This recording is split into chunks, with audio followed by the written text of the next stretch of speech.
Thanksgiving in Portland was supposed to feel warm candles on the table, the smell of roasted turkey, my little sister's quiet humming in the kitchen.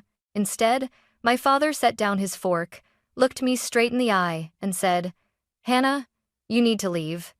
For a second, I thought I'd misheard him. I froze, fork halfway to my mouth. My mother's gaze darted away. My brother Ethan stared at his plate, pushing mashed potatoes around as if they might swallow him whole.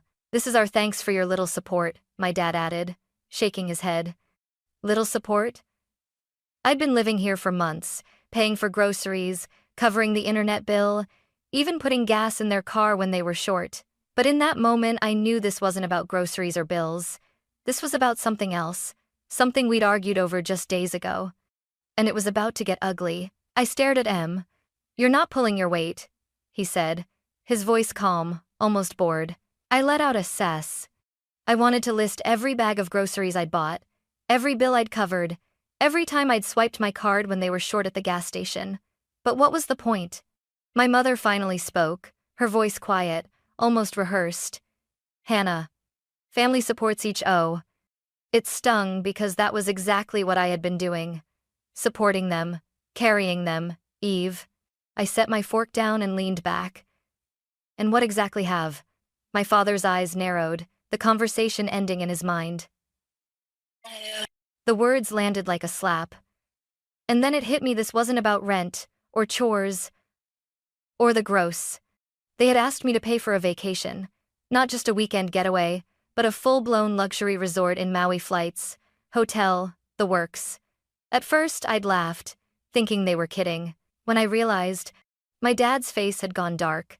My mom had given me a look like I'd just spit in her drink. Ever since then, the air in the house had been different. Less talking, more slammed doors. And now, on Thanksgiving, they were cutting me loose. I pushed my chair back, the legs scraping hard against the floor. "Fine, I'll go, but I'm done paying for anything, groceries, bills, gas done." My father smirked. "Go ahead. See how long you last on your own." I glanced at Ethan and my little sister Maddie. Neither looked up. I knew they wouldn't say a word. That night, I packed everything I owned, which, as it turned out, wasn't much. I hadn't really unpacked when I moved back in. It had always felt temporary, like I was just waiting for the next chapter to start. I found a tiny apartment in Beaverton. The walls were thin, the paint chipped, and the faucet dripped no matter how tight I turned it. But it was mine. For the first time in months, my paycheck stayed in my account. No surprise. "Can you cover this?" Texts. No, being guilt-tripped into paying for takeout. I could buy myself a coffee without thinking about how much the electric bill was going to be. The first few nights, the quiet felt strange. Too quiet.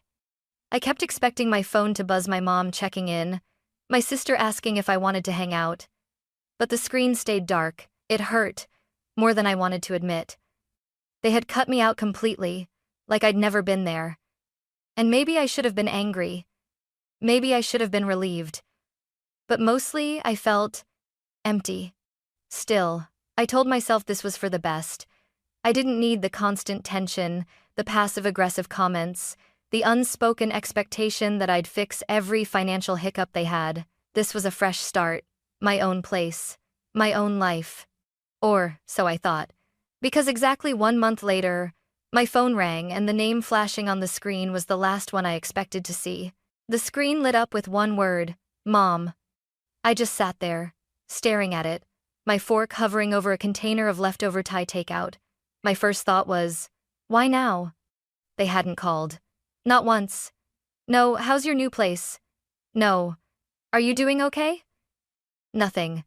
The last words my father said to me were basically, don't let the door hit you on the way out. I should have let it ring. I should have let it go to voicemail. But something about the timing, a whole month of silence, made my stomach twist. I swiped to answer. Hello? For a second, all I heard was background noise, muffled voices, the clatter of something metallic. Then my mom's voice came through, softer than I remembered. Hannah, we need your help. I almost laughed. What's the matter? Out of Wi-Fi? Grocery store closed early? Silence. Then she said, It's Ethan. My chest tightened. What about him? She hesitated, and I could hear my dad's voice in the background, low and sharp. She covered the phone for a second, then came back on. He lost $25,000. I blinked. He what?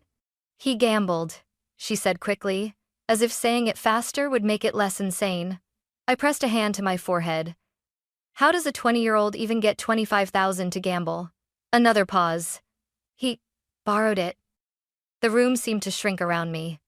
From who? A bank? Not exactly. My mind jumped to the obvious. You mean loan sharks?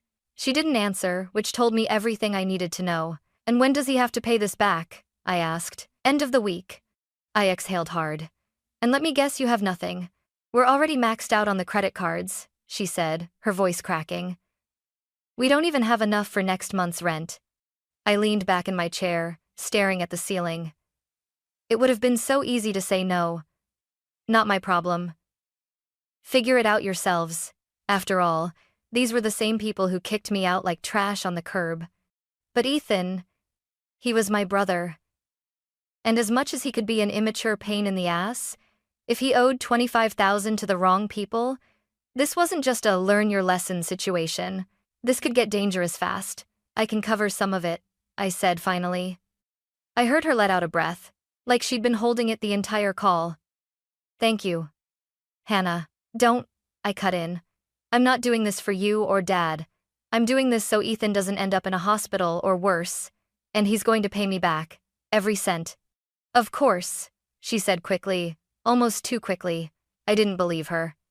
But I also didn't care at that moment. I grabbed my coat and keys, the November rain tapping at the windows like impatient fingers. The drive back to my parents' house felt surreal. The streets glistened under the streetlights, and a few houses still had their Christmas decorations up from last year, even though it was barely December. When I pulled into their driveway, my stomach tightened. Part of me wanted to throw the car in reverse and head home, but I stepped out, crossed the wet sidewalk, and before I could even knock, the door opened. My mother stood there, looking tired older somehow. Come in, she said. The house smelled the same cinnamon air freshener and cheap candles, but the air inside was heavier than I remembered. Ethan was slumped on the couch, staring at the floor. My dad stood by the dining table, arms crossed, wearing that same look from Thanksgiving. Nobody said a word. And in that silence, I realized this wasn't just going to be about the money. I stayed standing for a moment, the front door still open behind me, rain mist drifting in. Nobody moved. Finally, I broke the silence. All right, someone tell me what the hell happened. Ethan didn't look up. My mom sat next to him on the couch, her hand on his back like he was 5 years old and had just scraped his knee. My dad was the one who spoke. Your brother was an idiot. That's what happened. Ethan finally mumbled. I didn't mean for it to get this bad. I stepped closer. How do you accidentally lose $25,000? He let out a shaky breath. It started small. A couple hundred on this online poker site. I won big at first, so I kept going. Then I lost. And I thought I could win it back. But you didn't have $25,000 to lose, I snapped. So where did you get it? Ethan hesitated, glancing at our dad like he was silently asking for permission. My dad sighed. He took out a loan. Something about the way he said it made my stomach twist. What kind of loan? My mom's voice dropped to almost a whisper. Not a bank loan. I stared at her. So, what? Some backroom loan shark? Her silence was answer enough. I pressed my fingers to my temples. Jesus, Ethan. Do you have any idea what these people do if you don't pay them back? I know, he said quietly. I just thought I could fix it before it got this bad. I turned to my dad. And when exactly is he supposed to pay this back?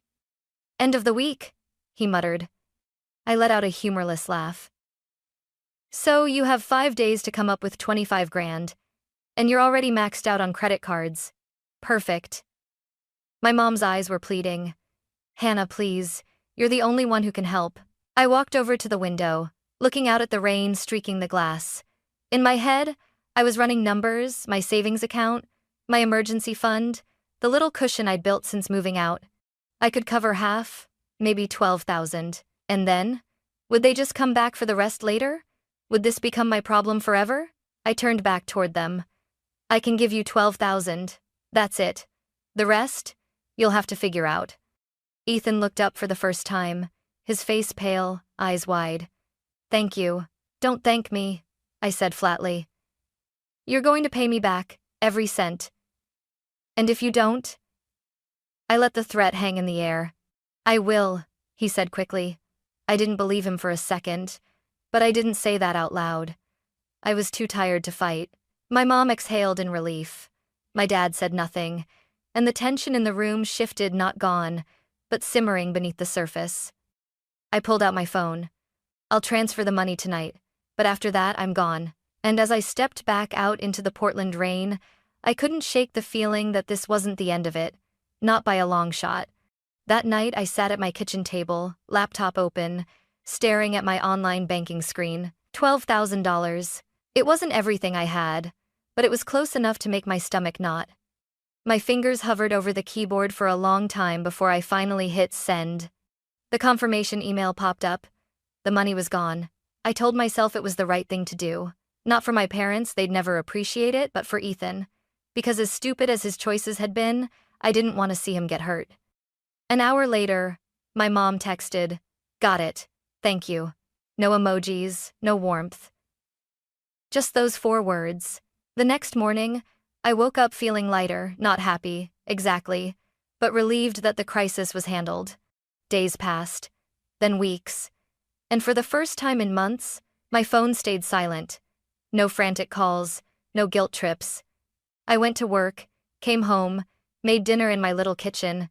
The quiet was strange, but not unwelcome.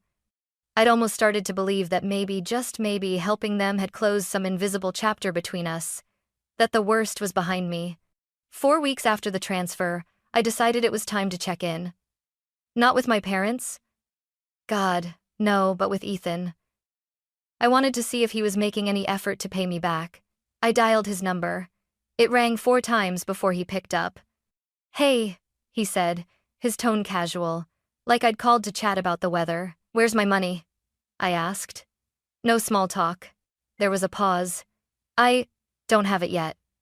I gritted my teeth. "Ethan, you said you'd start paying me back right away. It's been a month. You could have at least sent me $20 just to show you're trying." "I will," he said quickly. "I just need more time." "More time?" I scoffed. "You had time to dig yourself into a hole. You should be sprinting to climb out of it." He went quiet. I could hear faint noises in the background, video game sound effects. "You're screwing around, aren't you?" I said. "No, I don't care about excuses." I cut him off. "I bailed you out. I didn't have to, but I did. And now you're acting like this is optional?" "It's not like that," he said, defensive now. "Things have just been hard." I let out a bitter laugh. "Things are about to get harder if you keep this up." There was nothing but silence on the other end. "Figure it out," I said, and hung up. For the rest of the week, I kept waiting for a text from him. A tiny repayment, something. Nothing came. By the weekend, I'd made up my mind if Ethan wouldn't pay me back, I was going to find another way to make him, and the rest of them, feel the weight of what they'd done. And as much as I told myself it was just about the money, a part of me wanted them to feel just a fraction of the anger I'd been carrying since Thanksgiving. By Sunday afternoon, I'd had enough. I was making coffee when it hit me I was still paying for their damn Wi-Fi. And the cable.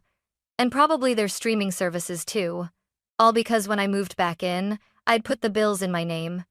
When I left, I figured they'd switch it over. Of course, they hadn't. I opened my laptop, logged into the internet provider's website, and there it was, my name on the account, charges hitting my bank every month. My jaw tightened. A few clicks later, the cancellation confirmation flashed across the screen. Internet. Gone. Cable. Gone. Netflix, Hulu, Disney Plus, all of it terminated. It felt good. Not petty, not childish, just fair. If they couldn't respect me enough to pay me back, they didn't get to use my money to binge sitcoms and stream cooking shows. The next morning, at exactly 9:17 a.m., my phone rang. It was Mom. "Hannah," she said, her tone already sharp. "The internet's down." I feigned confusion. That's weird. Must be a local outage. She huffed.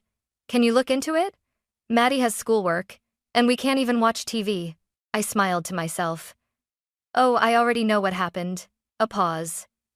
What do you mean? I canceled it, I said plainly. There was silence then. What? I canceled everything. Internet, cable, streaming services gone. Her voice jumped an octave. Why would you do that? Maybe because I was still paying for it. You know, with the money I'm apparently never getting back. But your sister needs it for school, she snapped. Then maybe, I said slowly. You should pay for it yourselves. I could hear my dad in the background. What's going on? Hannah canceled the internet, Mom hissed. Good, Dad said, his voice dripping with disdain. We don't need her. I laughed. Let's see how long you last without Wi-Fi, Dad. There was a shuffle. Then his voice came through the line, sharp and low. Listen, you little. I hung up before he could finish. For the first time in a long while, I felt in control. This wasn't revenge for the sake of revenge, it was about boundaries. About saying, no more, but deep down, I knew my family. I knew they wouldn't just take the loss quietly. They never did. 3 days after I cut them off, I came home from work and immediately knew something was wrong. The hallway light was on. I never left it on. My stomach tightened as I slid my key into the lock, except the door wasn't locked. The knob turned easily. I froze. I always locked my door. Always. I pushed it open slowly. The smell hit me first, dust and something faintly metallic, like old coins. Then I saw it. The living room was a disaster. Couch cushions tossed to the floor, drawers yanked open, clothes spilling out. My coffee table was flipped on its side. And my TV? Gone. My heart pounded as I hurried to my desk. The laptop I used for work gone too. A couple of boxes in the corner had been ripped open, contents scattered. This wasn't a random break-in. They didn't take my jewelry or the little cash I kept in the kitchen drawer. They took my electronics, the things they could pawn quickly. My throat went dry. I already knew who had done it. It wasn't some stranger. It was them. I grabbed my phone and dialed 911, my hands shaking. The police officer who showed up was a middle-aged man with tired eyes. He took one look around and started jotting notes. Any suspects? He asked. I think it was my parents, and my brother, I said, without hesitation. His eyebrows lifted. Family? Yes. They kicked me out last month. Things haven't been great since then. I told him about Thanksgiving, about the loan sharks, about the $12,000, about cutting off the internet. When I finished, he just nodded slowly. You want to press charges? The question hung in the air. Part of me hesitated, not because I doubted they did it, but because pressing charges would make it real. This wouldn't just be family drama anymore. It would be legal, permanent. But then I thought about my dad smirking at me across the dinner table, my mom's quiet manipulations, Ethan promising to pay me back and then blowing me off. And now, this. I straightened my shoulders. Yes, I do. The next day, I was at work when my phone rang. Mom, I answered. What do you want?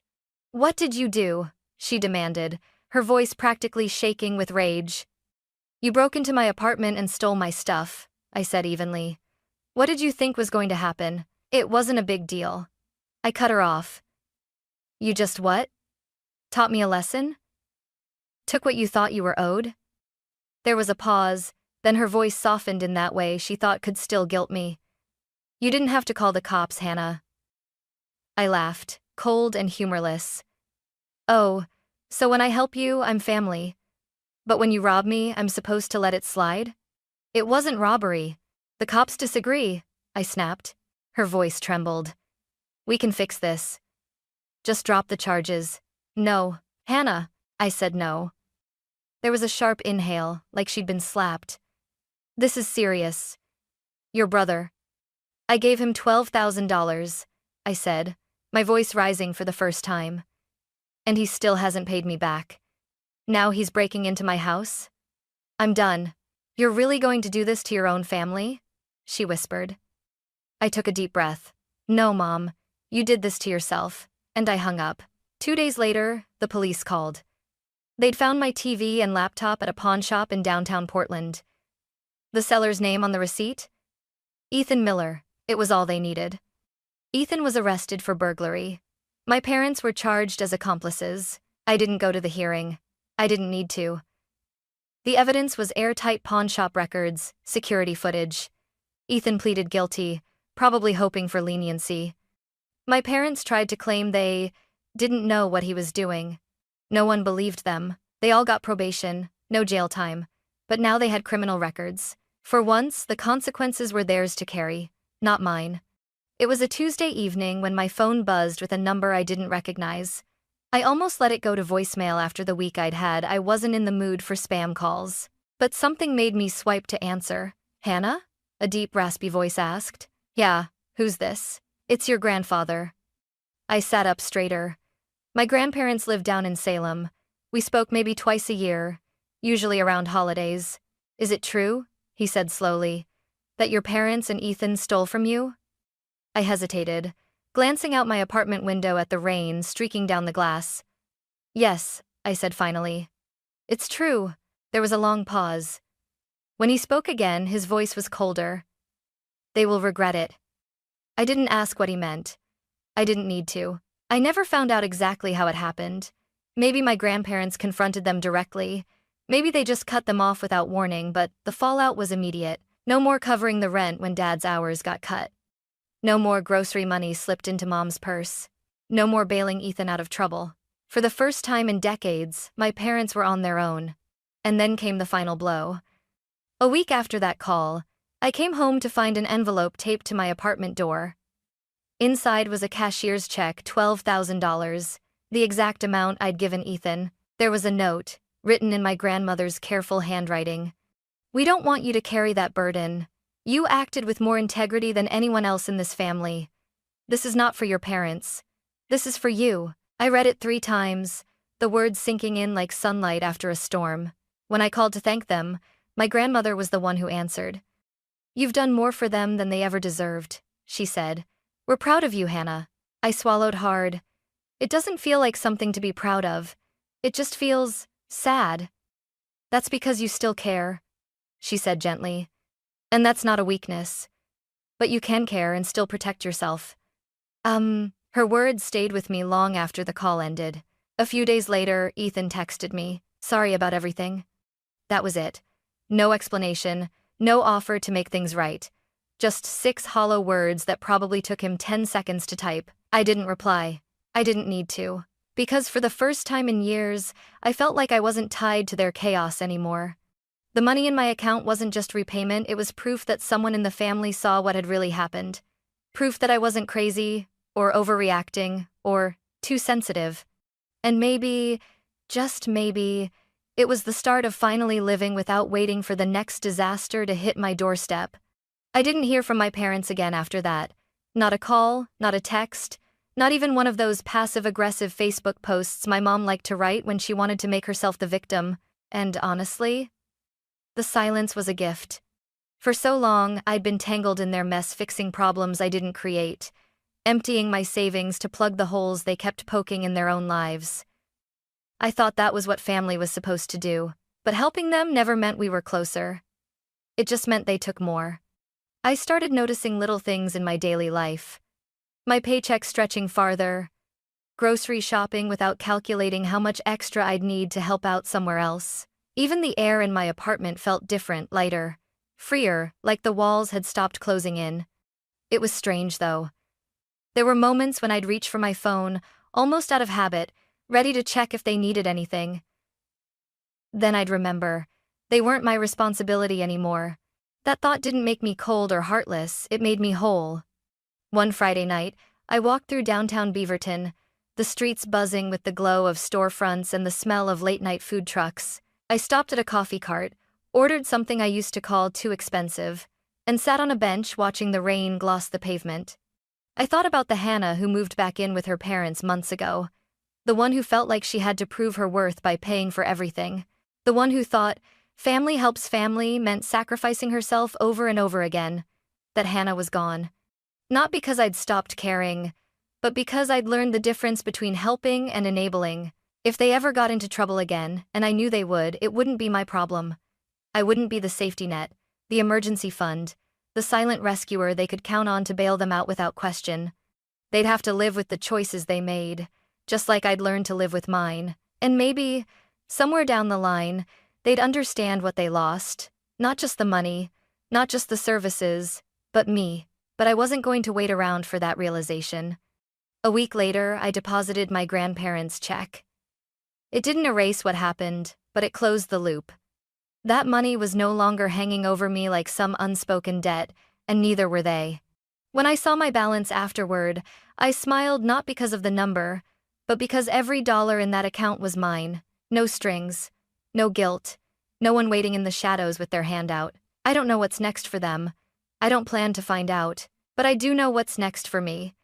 A life built on my own terms, with my own rules, where my worth isn't measured by how much I'm willing to sacrifice for people who'd never do the same for me. And if that makes me selfish, good, because I'd rather be selfish and free than generous and broken.